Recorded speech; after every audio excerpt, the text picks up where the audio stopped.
Okay, hello everyone, good evening, very good evening everyone. Thank you so much for joining us.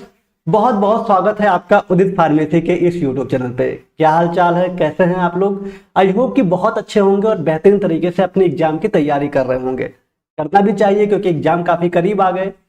कोई बात नहीं, और वही तैयारी के लिए हम आपके लिए आ चुके हैं और बहुत अच्छे तरीके से, जैसा कि पता है डी फार्म सेकेंड ईयर आपके लिए पीवाईक्यू क्वेश्चन सीरीज ऑलरेडी आपके इसी यूट्यूब चैनल पे चल रहा है बहुत अच्छे तरीके से। जो आपका एक सब्जेक्ट है बायोकेमिस्ट्री और हॉस्पिटल एंड क्लिनिकल फार्मेसी, और बाकी सब्जेक्ट को मिथिलेश सर पढ़ा रहे हैं बहुत अच्छे तरीके से। आज हम लेके आए हुए हैं जो कि यूपी के स्टूडेंट हैं, जो कि यूपी बीटी से अपना डिप्लोमा इन फार्मेसी कर रहे हैं। उन्हें एक एक्स्ट्रा सब्जेक्ट पढ़ना पड़ता है जिसका नाम है environmental education and disaster management. काफी ज्यादा इसका क्रेज था कि सर इसके लिए क्या करें, बाकी सब्जेक्ट तो ठीक है, इसके लिए क्या होगा। तो इसका भी हम पीवाईक्यू क्वेश्चन लेके आए हैं डिटेल सॉल्यूशन के साथ। बहुत ज्यादा इससे हेल्प मिलेगा, काफी इंपॉर्टेंट सेशन होने वाला है। तो आप सभी लोग आ जाइए, ज्वाइन कर लीजिए, इसको बहुत अच्छे तरीके से देखेंगे। ठीक है, तो यहाँ पे हम आपके लिए जो प्रीवियस पेपर था 2025 का जो पेपर था, इसका आज पहला भाग कवर करने वाले हैं। ठीक है, तो आ जाइए, जितने भी यूपी के स्टूडेंट हैं ये क्लास उन्हीं के लिए है। जो अदर स्टेट के स्टूडेंट हैं वो सभी रिवीजन करें, उनकी क्लास कल मंडे से चलेगी।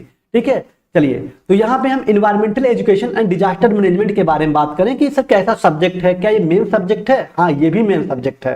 ठीक है, इसमें भी अगर बैक लगा तब भी आपका बैक माना जाएगा। ठीक है, मान लीजिए 2 सब्जेक्ट में आपका बैक लग गया, सपोज करिए, ऐसा होना ऊपर वाला ना करे, ऐसा क्लोजी और थेरापेटिक्स में लग गया, साथ में अगर इन्वायरमेंटल में लग गया तब भी आपका ईयर बैक माना जाएगा। तो इन्वायरमेंटल को हल्के मत लीजिएगा, इजी सब्जेक्ट है, अच्छे नंबर से पास हुआ जा सकता है कम टाइम में देके। ठीक है, चलिए, तो सबसे पहले अगर देखिए एग्जाम पैटर्न की बात कर लेते हैं कि कैसा पैटर्न रहने वाला है, कितने टाइम में इसको देना रहता है, क्या इसका ड्यूरेशन होता है। तो फाइनल एग्जामिनेशन 2026 की बात करें तो इसका पेपर होता है 2.5 घंटे में। ठीक है, इसका जो टाइम शेड्यूल होता है 2.5 घंटे में आपको सारे क्वेश्चन करने होते हैं। बाकी जो पेपर होते हैं वो 3 घंटे के होते हैं, लेकिन इन्वायरमेंटल जो है 2.5 घंटे का होता है। Okay, good evening, good evening. चलिए, फार्माकोलॉजी में बैक लगे हैं, फार्माकोलॉजी की कोग्नोसी में अगर सेकेंड ईयर क्लियर हो जाए, फर्स्ट ईयर वाला क्लियर नहीं होगा, तब क्या होगा? अगर सेकेंड ईयर क्लियर हो जा रहा, फर्स्ट ईयर का क्लियर नहीं होगा, तो आपको स्पेशल बैक का फॉर्म भर के उसको क्लियर करना होगा। स्पेशल बैक के बारे में बाद में चर्चा करेंगे। स्पेशल बैक होता है, उसको आप देके अच्छे तरीके से पढ़ के पास हो सकते हैं। ठीक है, चलिए, तो हम बात करते हैं एग्जाम पैटर्न 2026। यहाँ पे हम बता रहे हैं आपको कि जो पेपर होता है इन्वायरमेंटल का वो 2.5 घंटे का होता है, लेकिन आपको पता है बीटी यूपी शेड्यूल एग्जाम का डिक्लेयर कर दिया है। 2 मई से आपके पेपर हैं और शेड्यूल भी आप बहुत अच्छे तरीके से देख लिए। ठीक है, सबसे पहला पेपर है इन्वायरमेंटल का, environmental education and disaster management. जैसा कि पता है 2 तारीख को आपके पेपर होने हैं। ठीक है, इसी को हम फाइनल मान के चलते हैं। थोड़ा बहुत अगर आगे पीछे आगे बढ़ा तो देखा जाएगा, लेकिन फिलहाल हमारी जो तैयारी है यही मान के चलते हैं कि 2 मई से आपके एग्जाम स्टार्ट होने वाले हैं। मॉर्निंग में 9 बजे से आपके एग्जाम स्टार्ट होंगे, 11:30 बजे खत्म हो जाएंगे, मतलब 2.5 घंटे के पेपर होंगे। लेकिन आपको मान के चलना कितना है, 2 घंटे। आपके पास सिर्फ 2 आवर्स के टाइम होंगे। क्यों? क्योंकि है पहला पेपर, सेंटर जाना, वहां पे आप अपने जो सीट है उसको अरेंज देखना, रूम नंबर कौन सा है, बाकी आप वहां बैठेंगे तो कॉपी वगैरह भरने में 20 से 25 मिनट 30 मिनट तक लग जाएंगे। इसीलिए हम एक एक्यूरेट मान के चलते हैं कि ठीक है 2 घंटे का टाइम आपके पास है।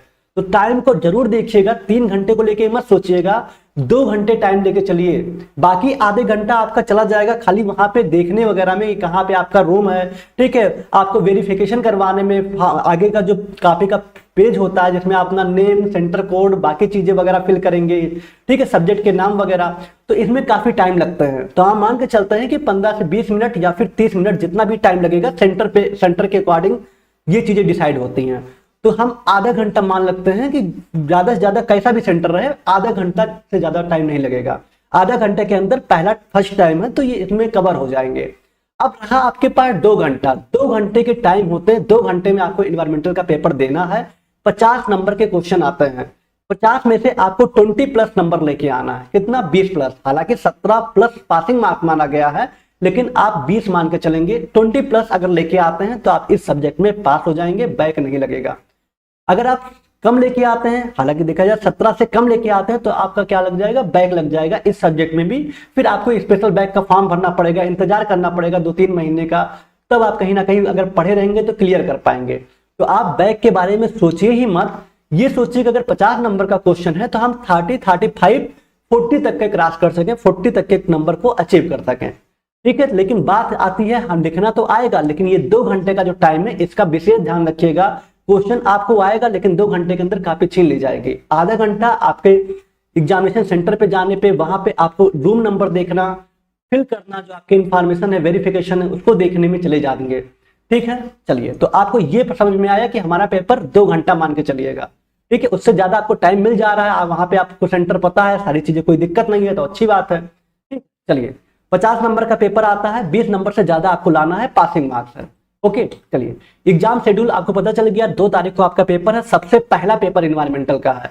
ठीक है, एक बार सेंटर में जाके पेपर आप आराम से कंडक्ट करेंगे, दूसरे पेपर में कॉन्फिडेंस आ जाएगा, जैसे कि इकोलॉजी का पेपर है उसमें। ठीक है, चलिए, हाँ, ये आपका फर्स्ट मीटिंग में है, ध्यान रखिएगा, ये फर्स्ट मीटिंग में है, 9 बजे सुबह है और 11:30 बजे खत्म हो जाएगा। ठीक है, ये मॉर्निंग में ही पेपर है, इस चीज का ध्यान रखिएगा, 9 बजे ही मॉर्निंग में है।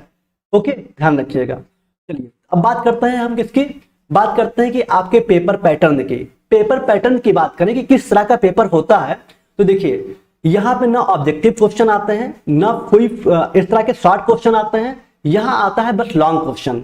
ठीक है, लेकिन 2025 के पेपर में यहाँ पे ये है बीटी यूपी का 2025 का पेपर, 2025 का। यहाँ कुछ शॉर्ट क्वेश्चन भी देखने को मिले हैं, मतलब लॉन्ग और शॉर्ट का कॉम्बिनेशन आता है।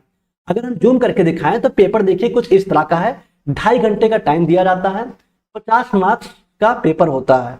ठीक है, यहाँ पे देखिए लॉन्ग क्वेश्चन भर भर के आए हुए हैं, कोई भी शॉर्ट क्वेश्चन नहीं है, लेकिन हाँ इस पेपर में 2025 में दिया गया है। आइए देखते हैं, पहले में देखिए सारे लॉन्ग क्वेश्चन है, यहाँ पे 3 क्वेश्चन दे रखे हैं पहले में, लेकिन करना 2 होता है, 5-5 नंबर के 1 क्वेश्चन होते हैं, और बहुत बेसिक क्वेश्चन है, जैसे इकोलॉजी क्या होता है, उसके प्रकार अभी हम आगे पढ़ेंगे, देखेंगे बहुत अच्छे तरीके से।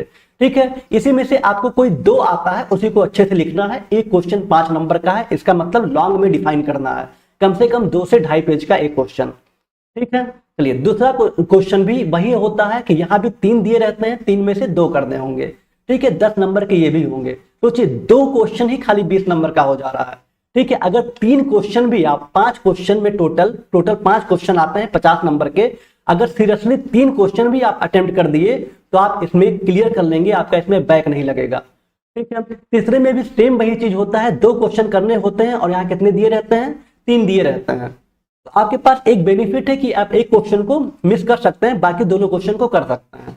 चौथा क्वेश्चन आया था, यहाँ पे 4 क्वेश्चन करने थे, ये थोड़ा शॉर्ट में पूछा था, राइट शॉर्ट नोट ऑन, तो थोड़ा बहुत शॉर्ट क्वेश्चन भी आते हैं। ये 3 नंबर के क्वेश्चन थे, एक क्वेश्चन 3 नंबर का था, 4 क्वेश्चन करने थे, 12 नंबर के हो रहे हैं। ठीक है, तो ये भी आपको इस तरह से क्वेश्चन दिए रहते हैं, 1 2 3 4 6 क्वेश्चन दिए थे, 6 में 4 करने होते हैं। यहाँ भी आपको और करके अथवा करके था, अच्छा ऑप्शन रहता है, आपको जो आ रहा है वो करना है, एंड लास्ट में भी आपको 2 क्वेश्चन करने होते हैं।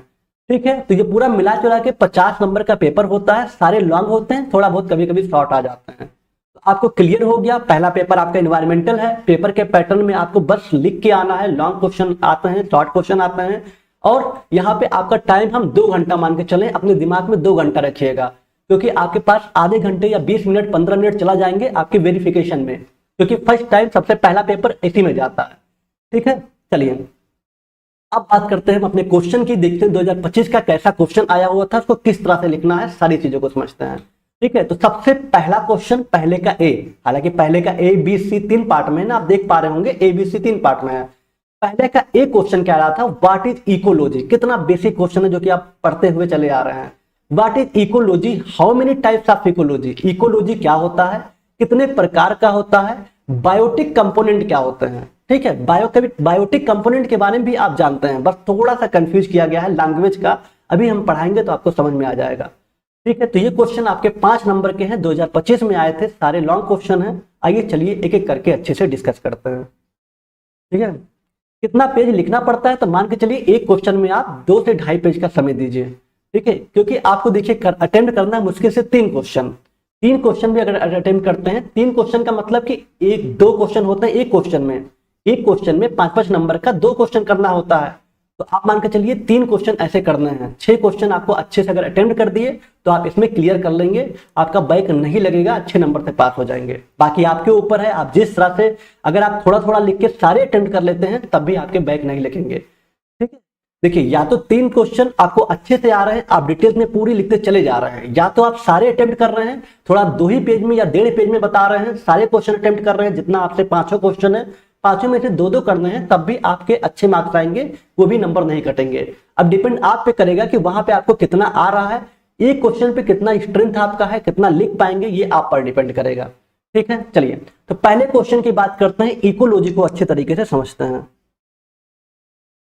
चलिए, हाँ बिल्कुल बिल्कुल, टॉप 20 वगैरह सब कुछ। एक चीज ये भी बता दें कि इसमें कैसे पढ़ के पास होना है, तो बस इसके खाली पीवाईक्यू क्वेश्चन को देख लीजिए। 2 साल का पीवाईक्यू, 2 साल का previous year question paper sufficient है, और साथ में टॉप 20 और पीवाईक्यू। अगर टॉप 20 हालांकि यूट्यूब पे भी आएगा, बहुत अच्छे तरीके से आप टॉप 20 देखेंगे यूट्यूब पे, और पीवाईक्यू, टॉप 20 और पीवाईक्यू सफिशियंट है, मोर देन सफिशियंट है इस एग्जाम में पास होने के लिए।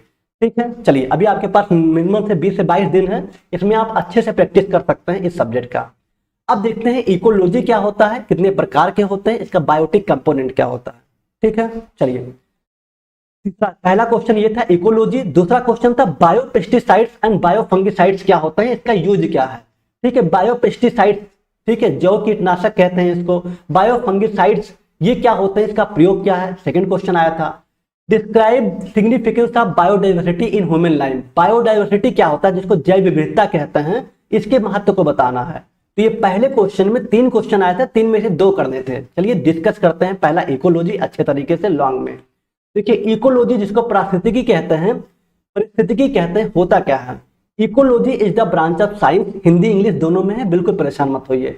इकोलॉजी विज्ञान का ही शाखा है, दैट स्टडीज, इसमें हम अध्ययन करते हैं हाउ, कैसे, जो living thing non living thing, 2 चीजें होते हैं, जीवित चीजें और निर्जीव चीजें, अजीवित चीजें। ठीक है, लिविंग थिंग में हम लोग आते हैं, ह्यूमन आते हैं, जानवर आते हैं, एनिमल्स, पक्षियां आती हैं, पेड़ पौधे आते हैं, और माइक्रो ऑर्गेनिज्म मतलब सूक्ष्म जीव आते हैं, जैसे बैक्टीरिया, वायरस, फंगाई, ये सब आते हैं। ठीक, नॉन लिविंग थिंग जो कि निर्जीव चीजें हैं, जिसमें हवा, पानी, ठीक है, मिट्टी हो गया, सूरज की रोशनी हो गया, तापमान हो गया। अब ये कह रहा है इकोलॉजी विज्ञान की एक शाखा है, इसमें हम अध्ययन करते हैं कि जो लिविंग थिंग है, जीवित चीजें हैं, ये नॉन लिविंग थिंग कैसे ये हमारे वातावरण में एक दूसरे से कनेक्ट हैं। ठीक है, किस तरह से हमारे दूसरे में एक दूसरे से कनेक्ट हैं और सर्वाइव कर रहे हैं, यही अध्ययन करते हैं हम इकोलॉजी में। समझ में आया कि जैसे हम लोग हैं, हम लोग हवा पे डिपेंड हैं, हमें ऑक्सीजन नहीं मिला, किसी को नहीं मिला तो इंसान नहीं रहेगा। ठीक है, पानी नहीं मिला तो नहीं रह पाएंगे, जो कि नॉन लिविंग थिंग है। तो किस तरह से नॉन लिविंग थिंग से कनेक्टेड है और इस इन्वायरमेंट पर्यावरण में है, यही क्या कहलाता है, अध्ययन इकोलॉजी कहलाता है। क्लियर, समझ में आया। चलिए आगे देखते हैं, थोड़ा समझ में आ जाएगा। एक बार हिंदी में देख लेते हैं। इकोलॉजी साइंस का वह ब्रांच है जो इस बात की स्टडी करता है कि जीवित चीजें जैसे इंसान, जानवर, पक्षी, पौधे और माइक्रो ऑर्गेनिज्म, जिसमें बैक्टीरिया, वायरस, फंगाई वगैरह आते हैं, निर्जीव चीजें जैसे हवा, पानी, मिट्टी, सूरज की रोशनी और टेम्परेचर, तापमान, इन्वायरमेंट पर्यावरण में एक दूसरे के साथ कैसे इंटरेक्ट करती हैं, यही अध्ययन कहलाता है इकोलॉजी पारिस्थितिकी। समझ में आया। चलिए बहुत बिजी है, बहुत आसानी से आप इसको पढ़ के लिख सकते हैं। नेक्स्ट पॉइंट लिखा है, इसी को लिखिए, लॉन्ग में लिखना है तो इतने से काम चलेगा नहीं, इसी चीज को थोड़ा और बढ़ा करके बता सकते हैं। इन अदर वर्ड्स, दूसरे शब्दों में अगर कहें तो ecology is the science, ecology एक विज्ञान है, दैट स्टडीज, इसमें हम अध्ययन करते हैं। वही चीज लिखे, थोड़ा आप डिटेल में बता दीजिए। How living thing like human, animal, plant and even टिनी micro organism. Ecology एक विज्ञान है जिसमें हम अध्ययन करते हैं कि कैसे जो लिविंग थिंग है, जो जीवित चीजें हैं, जैसे जानवर, इंसान, प्लांट, पेड़ पौधे, इवन टिनी माइक्रो ऑर्गेनिज्म, छोटे सूक्ष्म जीव, bacteria, virus, live together and interact with their surrounding. ठीक है, लिव टुगेदर, साथ साथ में जीवित रहते हैं और इन चारों तरफ हमारे क्या होते हैं, इंटरेक्ट होते हैं। ठीक है, यही दीज सराउंडिंग जो चारों तरफ है, इसमें क्या क्या शामिल है, लिविंग थिंग है, नॉन लिविंग थिंग दोनों शामिल हैं, जैसे कि हवा, पानी, सूरज की रोशनी और मिट्टी। ठीक है, तो ये चीजें किस तरह से हमारे साथ कनेक्ट हैं आपस में, इसी का अध्ययन करते हैं इकोलॉजी में। इकोलॉजी मदद करता है, हेल्प करता है अस अंडरस्टैंड, हमें समझने में, how everything in nature is connected. ठीक है, कैसे प्रत्येक चीजें इस प्रकृति से कनेक्टेड है, कैसे जुड़ी हुई हैं, यही हमें समझने में मदद करता है इकोलॉजी। समझ में आया? बिल्कुल आसान है। इकोलॉजी वह विज्ञान है जो कि यह स्टडी करता है कि इंसान, जानवर, पौधे और यहाँ तक कि छोटे माइक्रो ऑर्गेनिज्म जैसी जीवित चीजें एक साथ कैसे रहती हैं और अपने आसपास की चीजों के साथ कैसे इंटरेक्ट करती हैं। इस आसपास की चीजों में जीवित और निर्जीव दोनों तरह की चीजें शामिल हैं, जैसे हवा, पानी, सूरज की रोशनी, मिट्टी। इकोलॉजी हमें यह समझने में मदद करता है कि प्रकृति में सब कुछ कैसे जुड़ा हुआ है। क्लियर हो गया? अब इसको आप बहुत अच्छे तरीके से बना करके लिख ले जाएंगे, क्योंकि आपको एकदम माइंड में क्लियर हो गया कि ये बात कर रहा है living thing, non living thing की, जीवित चीजें और अजीवित चीजें, ये हमारे पर्यावरण में कैसे एक दूसरे के साथ जुड़ी हुई हैं, यही अध्ययन कहलाता है इकोलॉजी। अब बताइए, आप एक बार हेडिंग देखिएगा, बना करके खुद लिखने की कोशिश करिएगा, आपको ये क्वेश्चन याद हो जाएगा। लेकिन चलिए थोड़ा और लिखते हैं, इतने में आपके एक पेज भी नहीं भरेंगे, मतलब एक पेज तो हो जाएंगे, थोड़ा सा और बड़ा लिखते हैं। ठीक, फॉर एग्जाम्पल, एक एग्जाम्पल बता दीजिएगा, उदाहरण बता दीजिएगा। क्या बताएंगे? कि plant make food through sunlight. Plant make food through sunlight, जैसा कि पता है पौधे जो होते हैं अपना खाना किससे बनाते हैं? सूरज की रोशनी से। हर्बीवोरस ईट प्लांट, तो जो शाकाहारी जानवर होते हैं वो प्लांट को, पौधे को ही खा लेते हैं। एंड कार्निवोरस ईट हर्बीवोरस, और जो मांसाहारी होते हैं वो शाकाहारी जानवर को खाते हैं। तो एक फूड चेन बना हुआ है, इसी सब का अध्ययन हम इकोलॉजी में कहते हैं। अगर कोई भी पार्ट इस नेचुरल चेन का डिस्टर्ब होता है, when any part of natural chain is disturb, ठीक है, it effect the whole system, तो ये पूरे सिस्टम को इफेक्ट करेगा, पूरे सिस्टम पे क्या होगा? प्रभावित होगा। जैसे देखे थे अरावली वाला केस था, और बहुत सारे जो केस हुए थे पहाड़ वाले, किस तरह से इकोसिस्टम, क्लाइमेट चेंजेस की प्रॉब्लम हो रही थी, किस तरह से इकोसिस्टम बदल रहा था। इकोसिस्टम का मतलब एक ऐसा सिस्टम जहां living thing, non living thing सब सर्वाइव कर रहे हैं। जैसे जंगल, जंगल क्या है? वहां देखिए शेर भी है, हिरन भी है, और बहुत सारे पक्षियां भी है, पेड़ पौधे भी है, पानी भी है, सब कुछ है, तो वो एक इकोसिस्टम कहलाएगा। समुद्र की बात करें तो समुद्र में समुद्री जानवर है, मछली है, और बहुत सारे जानवर होते हैं, तो वो इकोसिस्टम कहलाएगा। ठीक है, तो अगर एक भी पार्ट ये चेन का डिस्टर्ब हुआ तो क्या हो जाएगा? ये पूरा जो सिस्टम है, एक इफेक्ट इस पे पूरे सिस्टम पे प्रभाव पड़ेगा। Ecology also help us learn how to protect the environment. Ecology हमें सिखाता है कि कैसे अपने पर्यावरण की सुरक्षा करें। यूज नेचुरल रिसोर्सेज, कुछ प्राकृतिक स्रोत का प्रयोग करके कैसे अपने पर्यावरण की रक्षा करें, बुद्धिमानी से कैसे करें। And keep our surrounding clean and balance, और अपने चारों तरफ कितना सुरक्षित बना के रखें, कैसे संतुलित बना के रखें, ये हम सीखते हैं इकोलॉजी से।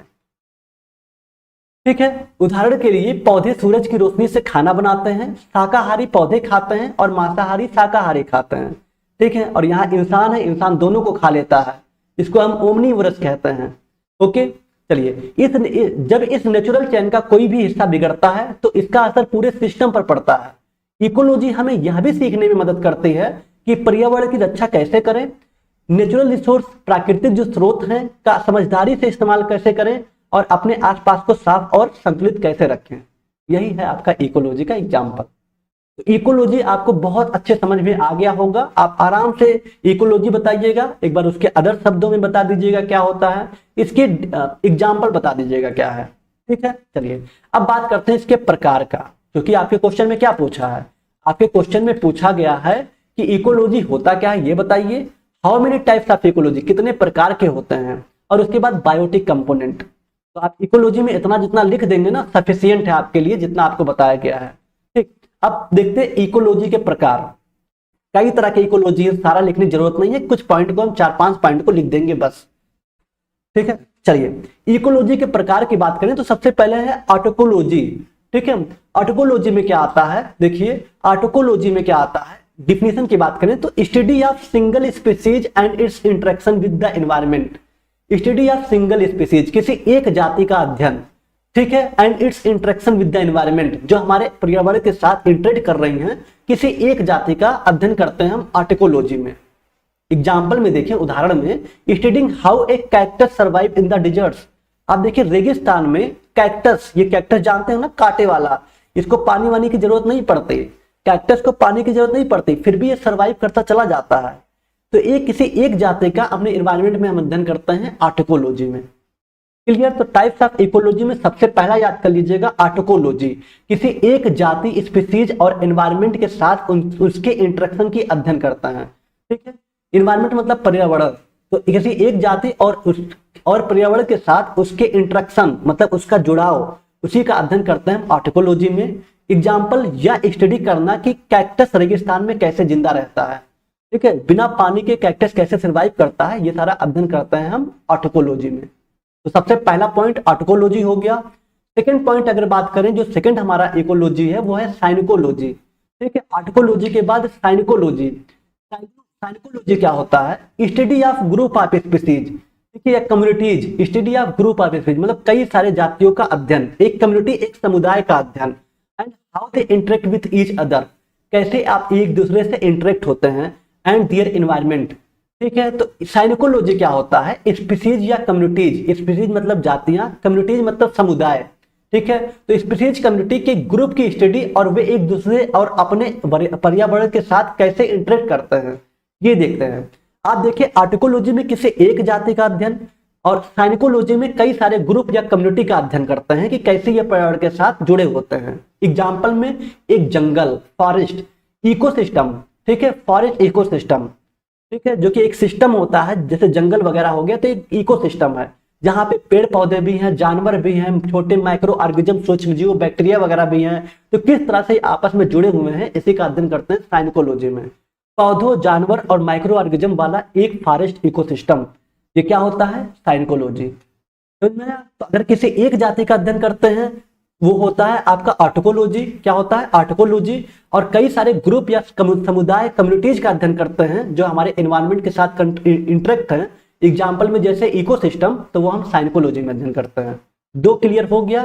चलिए आगे बढ़ते हैं, ठीक है, ठीक, आगे बढ़ते हैं। तीसरे की बात करें, तीसरा है हैबिटेट इकोलॉजी, आवास परिस्थितिकी, हैबिटेट इकोलॉजी, ठीक है, जिनका हैबिट है वहां रहना, जैसे study of organism in specific habitat, ठीक है, कुछ ऐसे जीव होते हैं, उन कुछ ऐसे जीवों का अध्ययन जिनका एक स्पेसिफिक हैबिटेट होता है, ठीक है। जैसे एक आता है टेरेस्ट्रियल इकोलॉजी, ठीक है, एक आता है एक्वेटिक इकोलॉजी।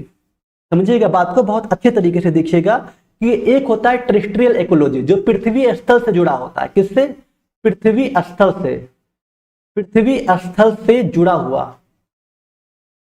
पृथ्वी स्थल से जुड़ा हुआ। एक होता है टेरेस्ट्रियल इकोलॉजी, एक होता है एक्वेटिक। एक्वेटिक मतलब पानी वाले, पानी में रहने वाले, पानी में रहने वाले, ठीक है, पानी में रहने वाले जानवर। तो हैबिटेट का मतलब क्या? हैबिटेट का मतलब क्या? आवास। जैसे कि आप देखिए मछली कहीं पानी से बाहर थोड़ी आ पाएगी, जंगल में थोड़ी मछली आ पाएगी, रहेगी तो पानी में ही।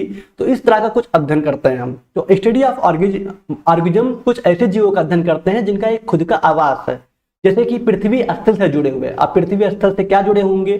स्टडी ऑफ लैंड हैबिटेट, जैसे डिजर्ट्स, फॉरेस्ट या ग्रासलैंड, ठीक है, रेगिस्तान में जो जानवर होते हैं, जंगल में होते हैं, ग्रासलैंड्स में होते हैं। और एक्वेटिक की बात करें तो स्टडी ऑफ वाटर हैबिटेट, जो पानी के साथ जुड़े हैं, जैसे कि रिवर, ठीक है, नदी हो गया, महासागर हो गया, झरने वगैरह हो गया, ये सब चीज।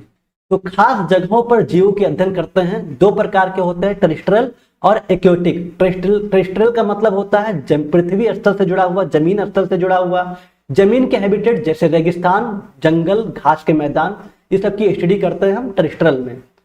इक्वेटिक की बात करें, पानी की हैबिटेट जैसे नदियां, समुद्र, झीलें, इस सब का अध्ययन करते हैं। इसमें जो जानवर रहते हैं इनका अध्ययन करते हैं हैबिटेट इकोलॉजी में, ठीक है। मतलब इसको कैटेगराइज कर दिया गया है। जो जमीन के साथ रहते हैं, हमारे पृथ्वी के साथ जुड़े हुए हैं, उनको अलग, और जो एक्वेटिक रहते हैं, जो एक्वेटिक मतलब पानी वाले जो जानवर होते हैं, उनका अलग अध्ययन करते हैं। वो किसमें करते हैं? हैबिटेट में, ठीक है, जो कि आप यहाँ पे एक डायग्राम में देख सकते हैं। जैसे देखिए समुद्र में मछलियां रहती हैं और बहुत सारे जानवर होते हैं, ठीक है, और जंगल वगैरह में जो अलग अलग तरह के जो जानवर पाए जाते हैं, अलग अलग तरह के जो लिविंग ऑर्गेनिज्म पाए जाते हैं, माइक्रो ऑर्गेनिज्म पाए जाते हैं, तो इसका हम अध्ययन करते हैं। समझ में आया? तो आपको तीन बताए हम, एक आपका ऑटोकोलॉजी, दूसरा आपको साइनिकोलॉजी जिसमें हम कई सारे ग्रुप का अध्ययन करते हैं, तीसरा आपका हो गया हैबिटेट इकोलॉजी। चलिए बहुत अच्छा। अब देखिए हैबिटेट इकोलॉजी हो गया। चौथा और पांचवा, देखिए 5 बताएंगे, 5 में से अगर आपको 3 से ज्यादा भी अगर लिख देते हैं तब भी सफिशिएंट है, जो आपको याद आएगा एग्जाम में लिख दीजिएगा।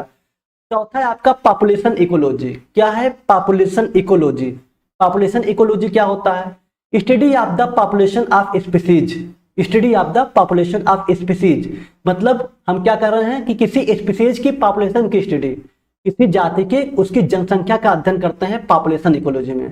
पॉपुलेशन का मतलब जनसंख्या, ठीक है। तो मान लीजिए कोई जाति है जिसको बहुत सारी जनसंख्या में है, एग्जाम्पल में हिरन मान लीजिए, हिरन हो गया, जेब्रा हो गया, कितने सारे जनसंख्या में है। उसका साइज, ग्रोथ और उस पर असर डालने वाले फैक्टर्स, ठीक है, उसकी साइज कितनी है, कितने ग्रोथ होते हैं और उसको प्रभावित करने वाले जो कारक होते हैं, ये सारा चीज अध्ययन करते हैं हम पॉपुलेशन इकोलॉजी में। एग्जाम्पल में पॉपुलेशन इंक्रीज या decrease of dear in a forest, ठीक है, जंगल में किस तरह से जो हिरन होते हैं उनकी संख्या बढ़ रही है कि घट रही है, ये सारा अध्ययन करते हैं किसमें, पॉपुलेशन इकोलॉजी में। क्लियर? तो एक एक लाइन बस समझिएगा, अपने मन से बना करके लिखिएगा। जंगल में हिरणों की पॉपुलेशन में बढ़ोतरी या कमी, ठीक है, ये होता है पॉपुलेशन इकोलॉजी में। अब चाहे आप हिरन का एग्जांपल दे दीजिए, चाहे आप बहुत सारे जानवर होते हैं उनका एग्जांपल दे सकते हैं। ओके, चलिए चौथा भी क्लियर हो गया। एंड लास्ट आपका है ग्लोबल इकोलॉजी, ठीक है। ग्लोबल इकोलॉजी, ग्लोबल इकोलॉजी में क्या होता है, study the whole earth ecosystem, ठीक है, पूरे अर्थ का हम देखते हैं, जो अर्थ इकोसिस्टम है उसका अध्ययन करते हैं, पूरी पृथ्वी के इकोसिस्टम का अध्ययन करते हैं, ठीक है, जो पूरी पृथ्वी पे इकोसिस्टम है उसका अध्ययन करते हैं, जिसमें क्लाइमेट चेंज, जिसको जलवायु परिवर्तन कहते हैं, क्या कहते हैं, जलवायु परिवर्तन, जलवायु परिवर्तन, ठीक है, क्लाइमेट चेंज जिसको जलवायु परिवर्तन कहते हैं, एंड ग्लोबल प्रोसेस, ठीक है, पूरी पृथ्वी के इकोसिस्टम का अध्ययन करते हैं ग्लोबल इकोलॉजी में, जिसमें जलवायु परिवर्तन जिसको क्लाइमेट चेंज कहते हैं और ग्लोबल प्रोसेस शामिल होते हैं, ठीक है, जो ग्लोबल की पूरी प्रक्रियाएं हैं वो सारी चीजें इसमें शामिल होती हैं ग्लोबल इकोलॉजी में। एग्जाम्पल में global warming and its effect on biodiversity. Global warming का मतलब बहुत ज्यादा गर्मी पड़ना, टेम्परेचर बहुत ज्यादा हाई हो जाना, ठीक है, अभी गर्मी का महीना चल रहा है, बहुत ज्यादा 48-49 डिग्री सेल्सियस टेम्परेचर, ठीक है। अब इसका हमारे बायोडाइवर्सिटी, जो अलग अलग जीव रहते हैं हमारे इस पृथ्वी पे, उसका क्या प्रभाव पड़ेगा, वो चीज हम अध्ययन करते हैं। तो ग्लोबल वार्मिंग जो कि पूरे हम होल अर्थ इकोसिस्टम का अध्ययन करते हैं, ठीक है, वो किसमें करते हैं, ग्लोबल इकोलॉजी में। पूरी पृथ्वी के इकोसिस्टम का अध्ययन करते हैं, जिसमें क्लाइमेट चेंज, जलवायु परिवर्तन और ग्लोबल की जो प्रक्रियाएं हैं वो शामिल हैं। ग्लोबल वार्मिंग जहां पे बहुत ज्यादा हीट हो जाता है हमारा टेम्परेचर, हमारा जो इकोसिस्टम है, हमारा जो अर्थ है, उसका अध्ययन करते हैं, और ये किसका क्या फर्क पड़ता है बायोडाइवर्सिटी पे, अलग अलग जो स्पीसीज के जानवर होते हैं उस पर क्या फर्क पड़ता है, ये सबका अध्ययन करते हैं ग्लोबल इकोलॉजी में।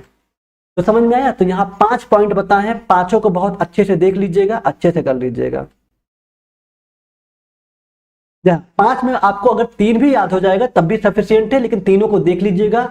पहला आपको एक बार फिर बता दे सरसरी निगाह से, पहला आर्टिकोलॉजी जहां पे किसी एक स्पीसीज का अध्ययन करते हैं, जैसे कैक्टस रेगिस्तान में।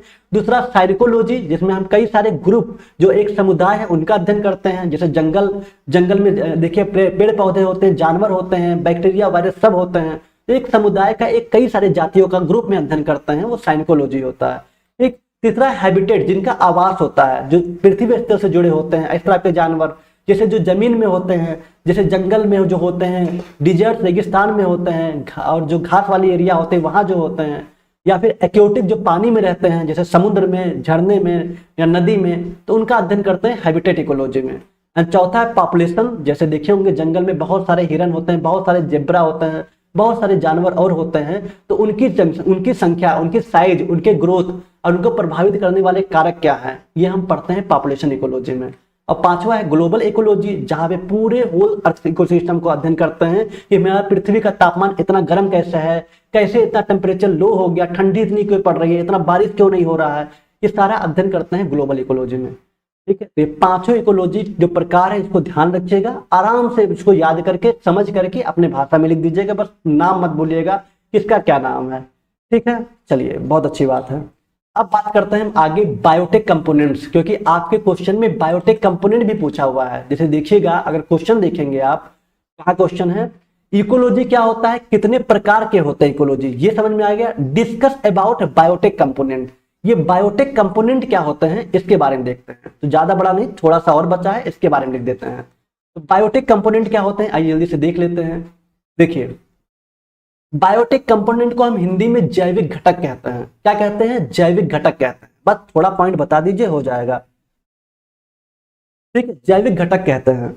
यहाँ पे देखिए, यहाँ पे प्रशांत जी कह रहे हैं सर सथरी निगाह से थोड़ा सा ज्यादा कर दीजिए, थोड़ा सा ज्यादा कर दे, ऑलरेडी इतना सफिशियंट है, जितना आपको पढ़ाए हुए हैं ना इकोलॉजी, उसके प्रकार सफिशियंट है। आप फिर बायोटेक कंपोनेंट को बता दीजिएगा।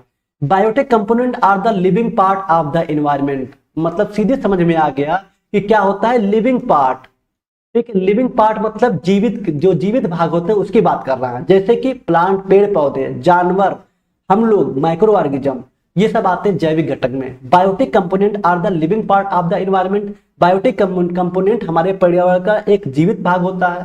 बायोटिक कंपोनेंट पर्यावरण के जीवित हिस्से होते हैं। दे इंक्लूड, इसमें शामिल होते हैं पेड़ पौधे, जानवर, animals and micro organism. Plant, animal and micro organism, इनमें पेड़ पौधे, जानवर और माइक्रो ऑर्गेनिज्म शामिल हैं। Plant are called producer, plant को प्रोड्यूसर कहते हैं। क्यों कहते हैं? क्योंकि they make their own food by photosynthesis.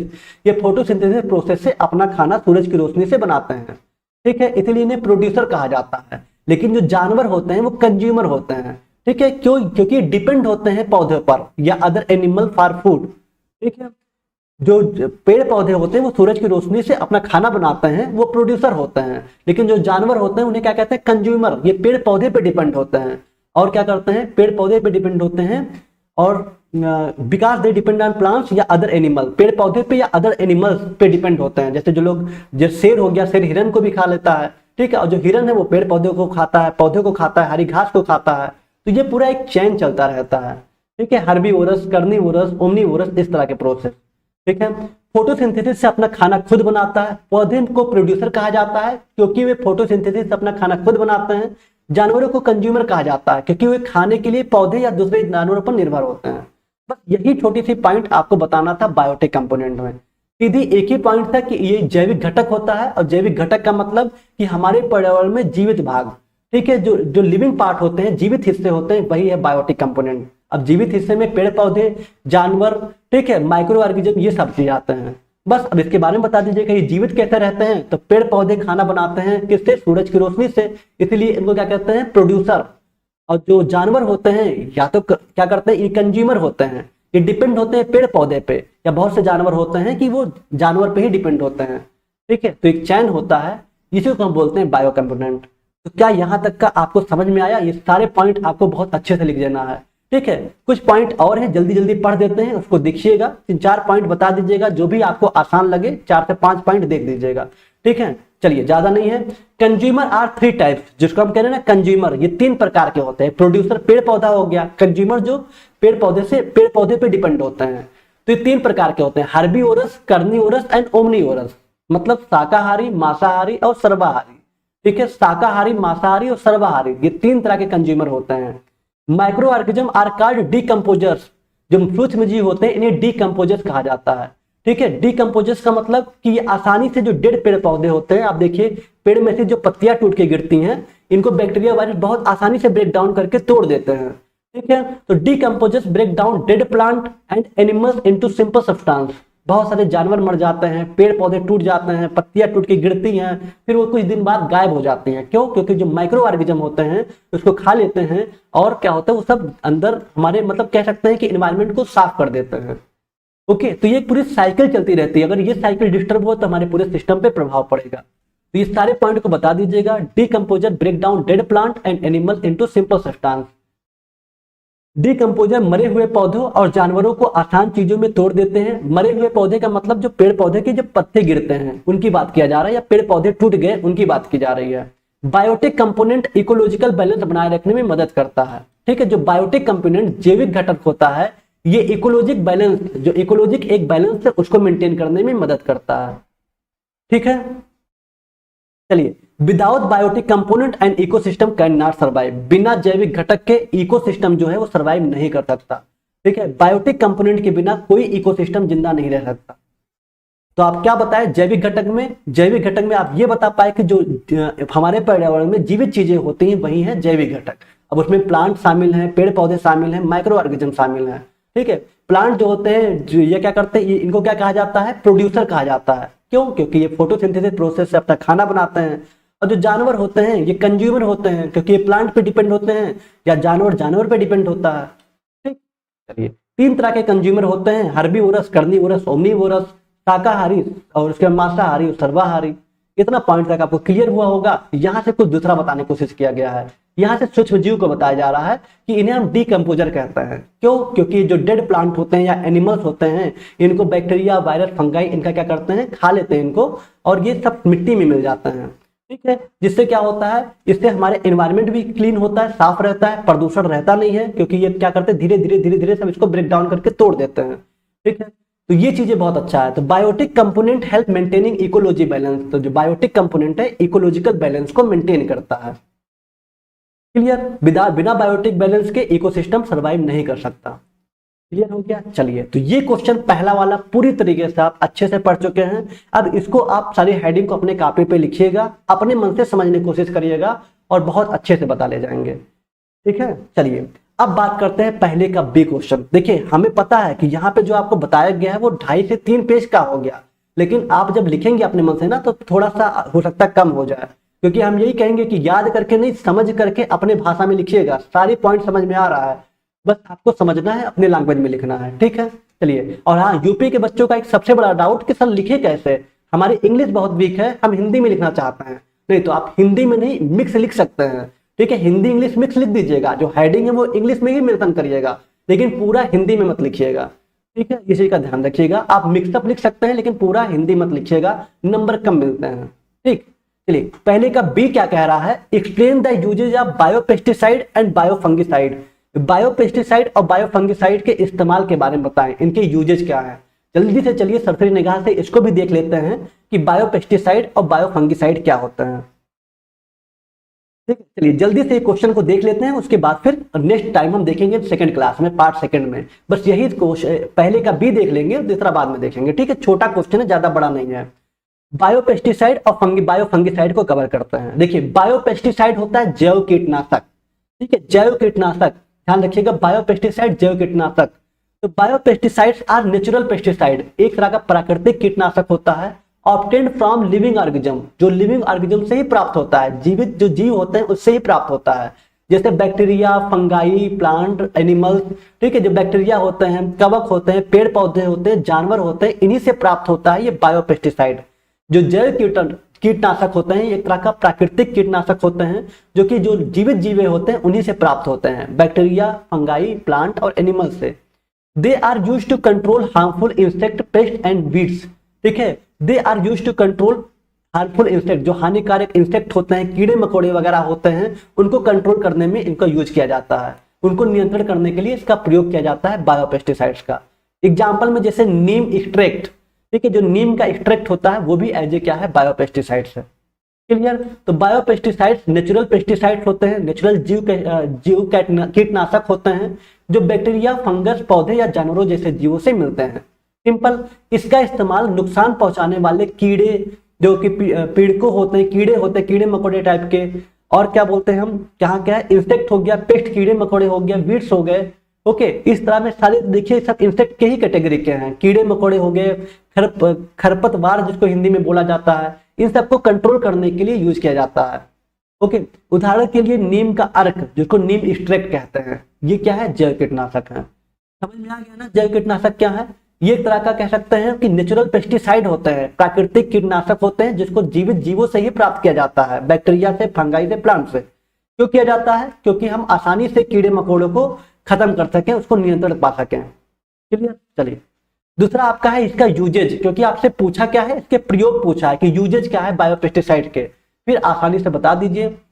Usage to control harmful insect in crop, ठीक है, फसलों को नुकसान पहुंचाने वाले कीड़ों को कंट्रोल करने के लिए इस्तेमाल किया जाता है। फसलों को नुकसान पहुंचाने वाले जो कीड़े होते हैं उनको नियंत्रण करने के लिए इसका इस्तेमाल करते हैं। किसका? बायोपेस्टिसाइड का, जीव कीटनाशक का।